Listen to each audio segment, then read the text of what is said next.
Hello, and welcome to The Revealing. I am once again your host, Pavoratii, here to bring you information on the Idaho 4 case. Once again, as a disclaimer, this channel is for entertainment purposes only. These are my opinions. I'm not here to slander anyone. Now, with that being said, let's get started. Today, we are going to discuss, again, some of the leaked text from a Thought Right podcast on one of the fathers of the victims in this case. Now, these are possible leaked texts. As I mentioned in the past, we don't know, they're not verified. They certainly seem real though, and I'm going to just assume that they are. I've read them, I believe them. But they may not be, so we got to keep that in mind. But we're also going to discuss on this one some other information regarding these texts and what we can really infer from them.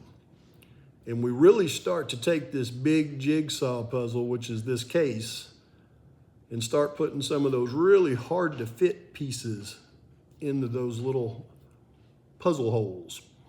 And by the time that we're done on this video, we may have painted the entire picture and finished the puzzle.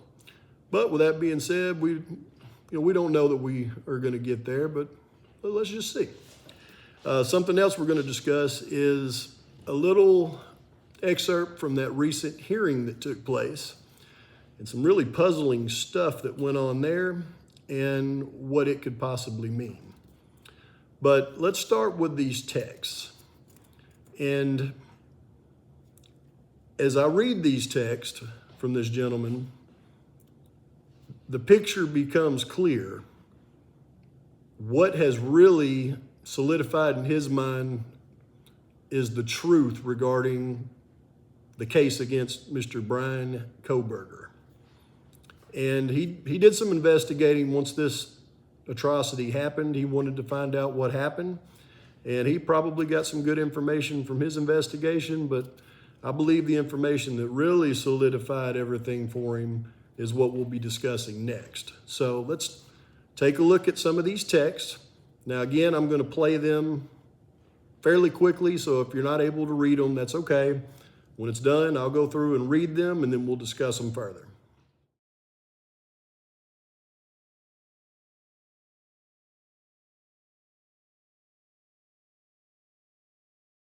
Okay, again, if you weren't able to read those, it's all right. I'm about to read them for you now. The first one kind of paints the picture of what this discussion is. It says, "We've talked to 2 grand jury members, and that helped us settle our nerves a lot, or calm our nerves a lot." Now, let's think about this for just a second. We spoke to 2 of the grand jury members, and that helped calm our nerves a lot. Number one, the grand jury was held back in, I believe it was May of 2023. And, Mr. Kohberger was supposed to have a preliminary hearing.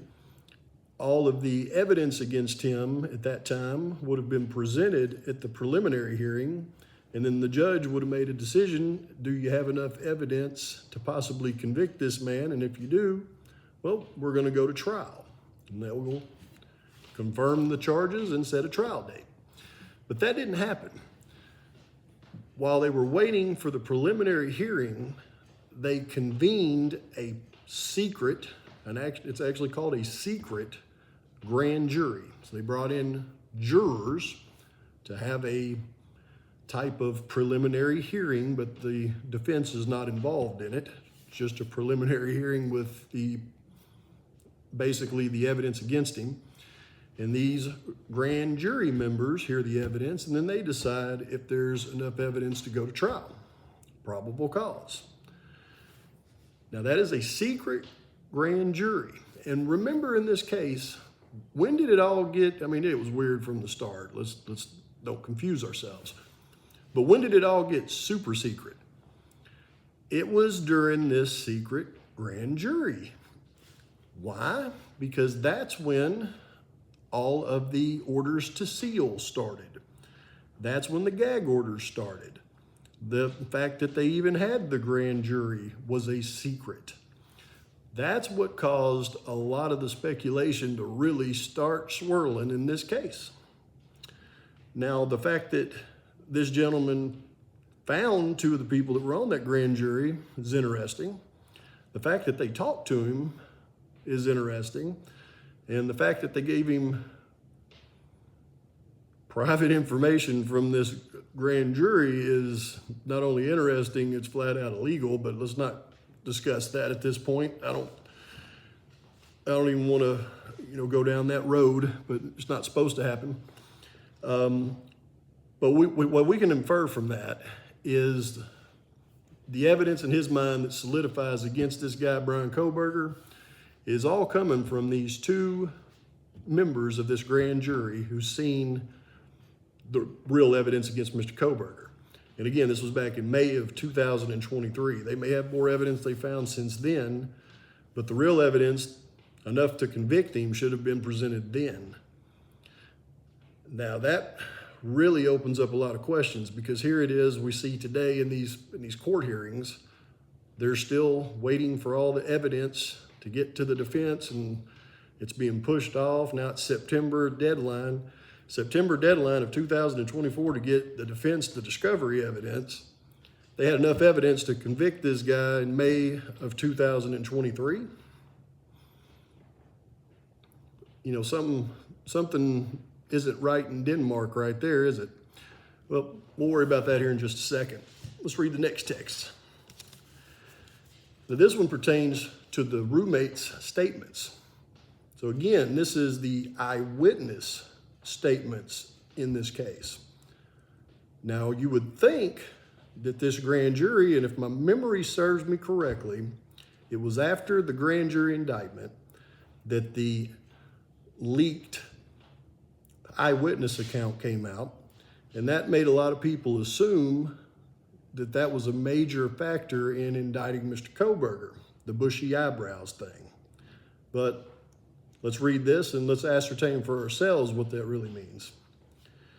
It says the grand jury members both said that they didn't believe her, DM, which is the upstairs roommate. They didn't believe her testimony, said it created more questions than answers. They said some of them believe she may be investigated, but for reasons that we don't fully understand at this point. Now, they didn't feel that the other roommate, BF, downstairs was as shady. Now, the grand jury members didn't believe her testimony. Number one, it created more questions than it did answers. Number two, if they didn't believe the eyewitness testimony, then not only did that not indict Mr. Kohberger, we can infer from that that they must have something else that is so damning that it overcame a unbelievable eyewitness testimony. And they said the other roommate, they didn't find her as shady. Didn't say they found her credible. They said the first roommate is very shady, but we didn't find the other one as shady. So not good, not as shady. So what could possibly be the evidence in this grand jury that's so secret that undoubtedly convinced these grand jurors to indict Mr. Kohberger on 4 capital murder charges? Well, could it be my favorite text? It was the informant that took him down. He didn't plan on getting caught. So this confidential informant, and by the way, if you have not watched my video that I did about a week ago called, I believe I titled it, Finally, How They Got to Kohberger, you may want to stop this now, go back and watch that video, and then come back and rewatch this one, and it'll make a lot more sense. I mean, it'll really solidify what I'm speaking about today, because without seeing that one, it's going to be a little bit hard for you to grasp all of this. So during that grand jury being convened and they're hearing the evidence, witnesses would be called, but other content creators and other people in general have speculated the difference between informants and witnesses. Okay? And they speculate that witnesses testify to what they've seen and informants don't. And while in most cases informants don't, and in a grand jury indictment investigation case, they rarely would ever do that, we can't totally rule that out. Let's take a look at this real quick.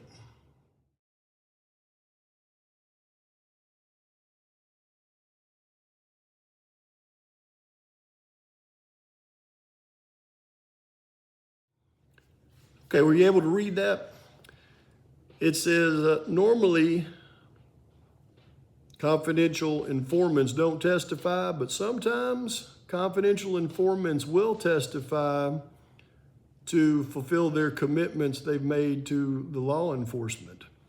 So what that means is they have to hold up on their end of the deal. See, these confidential informants, they don't talk just because they're great citizens and they want to do the right thing. No, it's always part of some type of deal. Either they're going to get their charges reduced, or they have charges that are going to magically disappear by doing what they're doing. But they've got some kind of deal, and when they make that deal, there's going to be a lot of risks involved. And we've already discussed, it seems like there's a lot of deals being made up here in this neck of the woods, and repercussions seem to keep happening. So maybe people shouldn't be doing as much dealing up there as they're doing. I don't know. That's just my opinion. But let's look at the ramifications of this. In this grand jury, secret grand jury convening, I believe that they heard and seen the testimony of this confidential informant. They know who it is. Everybody involved in this case, as far as the attorneys and the law enforcement and the members of that grand jury, know who the confidential informant is. They testified in front of them. That would make sense. Why? The gag order, sealing of all the records, and the fact that the grand jury itself was secret because they want to protect that informant. Now let me speculate in another way, because that scenario really makes it, let's just say, convenient for law enforcement, the town, the college. It makes it convenient for everybody to have an explanation, not a very good explanation as we're about to discuss, but at least an explanation on why everything was so secretive in this case. Because can you imagine this scenario? Imagine tomorrow, Mr. Kohberger decides he wants to make a plea deal, and he'll plead guilty to everything if they take the death penalty off the table, and the case would be closed. If that happened, as soon as that case was closed, there would be so many Freedom of Information Act FOIA requests filed, it would probably break the record for the most filed in the shortest amount of time. Every aspect of this case would be demanded to be made known. Now imagine if everything came out about the Drug Task Force investigation, people being unalived because of drug trafficking efforts and people snitching on other people, and all the people that are in danger in this college and in the community and the law enforcement. If the community leaders kept that all under wraps, didn't let the citizens know that they were in danger, that would all come out. Now, that would end the careers of every leader in this area. So they need plausible deniability. By putting a confidential informant on the stand in that secret grand jury, it gives them the reason for all the confidentiality. Now that means these folks are playing a game, and the game that I thought they were playing for a while in these courtroom dramas was 3D chess, because everything was so confusing and it was hard to figure out what angle everybody was playing for. But now as I start to see it this way, I don't think they're playing 3D chess anymore. I think they're playing chutes and ladders. It's just a big game of how long can we make this thing last? And the longer we can make it last, the better it is for everybody. Let's take a look at a small excerpt from that last court hearing on a subject that should be very important to the defense team, the prosecution, and the state. It should be very important to the judge. Let's look at this and then let's discuss it afterwards. From issues that arise during alibis that come up at trial, these cases are all defendants appealing a conviction because the state doesn't get a second chance. If the state gets ambushed at trial, that's it for us. We're asking the court to hold the defendant to a fair alibi deadline, and I think that the time has come. Thank you, Your Honor. Thank you, well, my understanding was that was it, but I may be wrong. Ms. Taylor. No. When the court vacated the trial setting, the court vacated all of the deadlines, including the alibi deadline. That wasn't carved out as one that was still held through when the court vacated the rest of its scheduling order. So I don't think that we're foreclosed from that. The court also has the ability to give an extension besides the limited time by statute. In this case, it's more than Bryan was just driving around. We have let the state and the court know that we expect that will be supported by expert testimony and by cross-examination of the state's experts. I need their full cast report and the rest of the discovery related to that before I can say more about that. So to tie me to a deadline when I don't have the rest of the discovery that I've been waiting for that would relate to that will mean that I will be back asking the court to reopen it. My expert can't finish until I get the rest of the discovery as well. And the discovery you're talking about is a video of the car? No, I am. What do you? So the video that we talk about is one that I think the state's going to use in its case that I don't have full video on, that I'm not talking about any video of Bryan's car. When I'm talking about an alibi defense, unless there's video that shows it elsewhere that I haven't gotten to yet, which may be possible given the fact that there's a lot I haven't seen yet. What I'm talking about though is the cast report, the drive testing information. Cast report meaning the identification of the particular car. That is the cell tower information. I'm with you. So what that is going to show and what the drive testing data is going to show and what other reports related to that are going to be things that my expert needs to finish our investigation and things that I need to formulate my cross-examination against the state's expert. So when I'm telling you that I'm going to do those things in alibi, I can't tell you more than that right now, but that's how we're going to support Bryan's alibi, that he was out driving that night. Okay, so you're saying that you have not received the cell tower reports? I have some data, some cell tower data, some phone record data. I have a draft of a cast report. The most recent information I have cast is the FBI doing their work. The most recent information I have is that on March 31st, they expect for that report to be done through the peer review process. So I may get it a month from now. I need to get it to my expert to digest.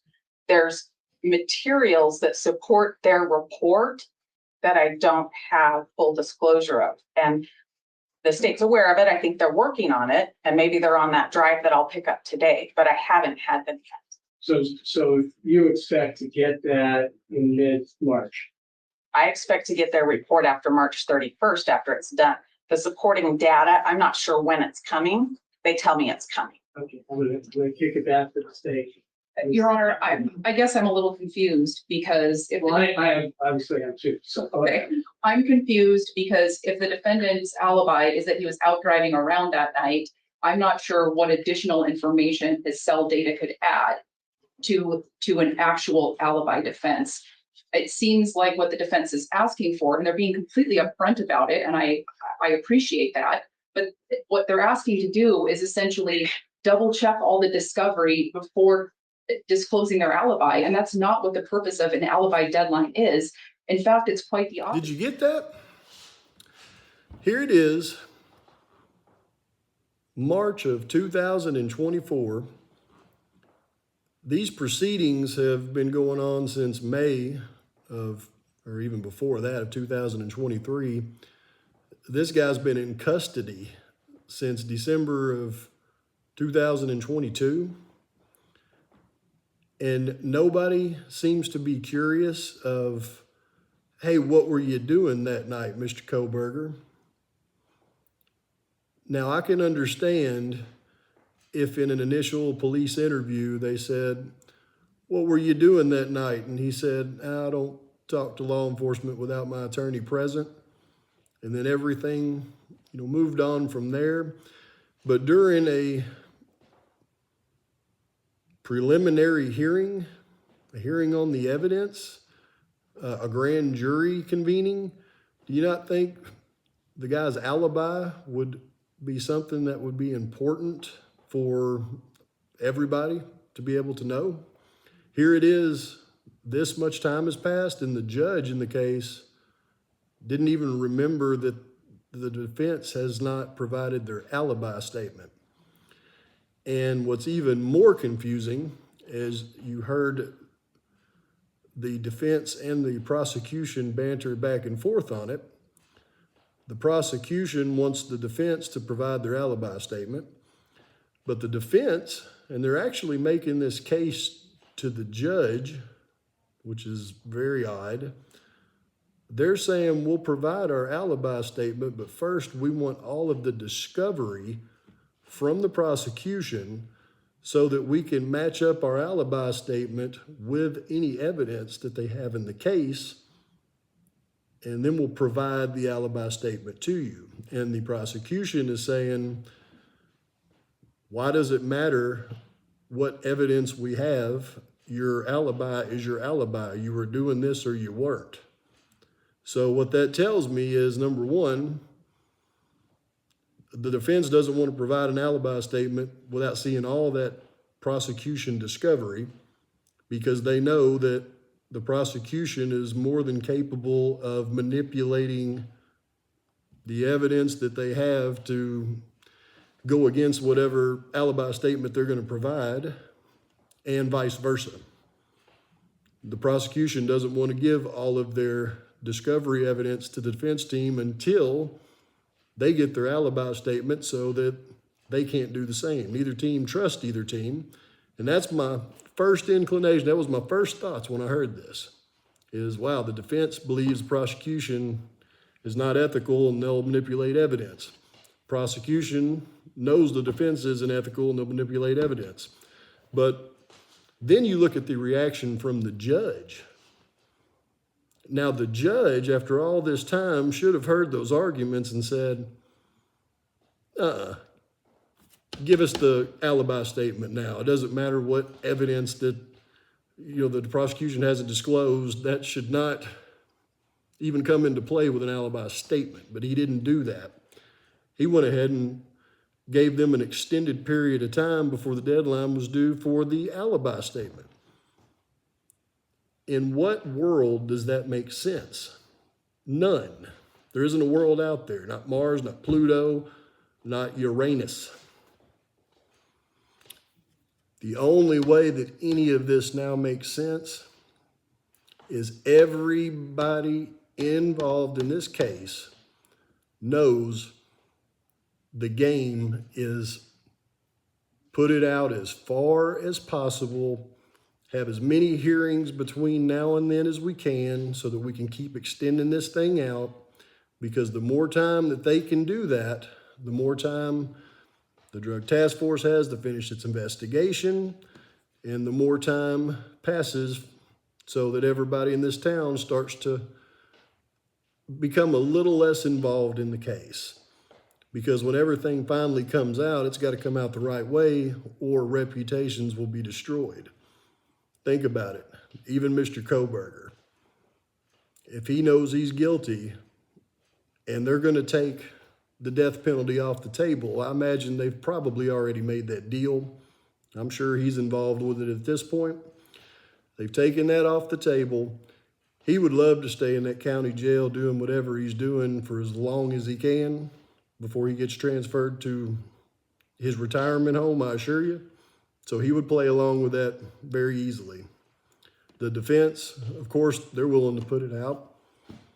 I mean, why not? They're not trying a real case. They're just getting paid to go in and play actors and actresses in a play. The prosecution is what really has everything on the line, because they've got to keep all the confidentiality of what's really going on secret. The community, the college, everybody, it's all in their best interest. So everything that we're seeing right now is just a play. But in just the very small chance that it's not, we'll still keep our eyes on this thing, and we'll try to do what we do down here in the South, and that's pick fly shit out of black pepper. With that being said, I always appreciate your criticisms, your comments. I read them all. I appreciate them all. Please like and subscribe to the channel. And for this time, Pavoratii is out.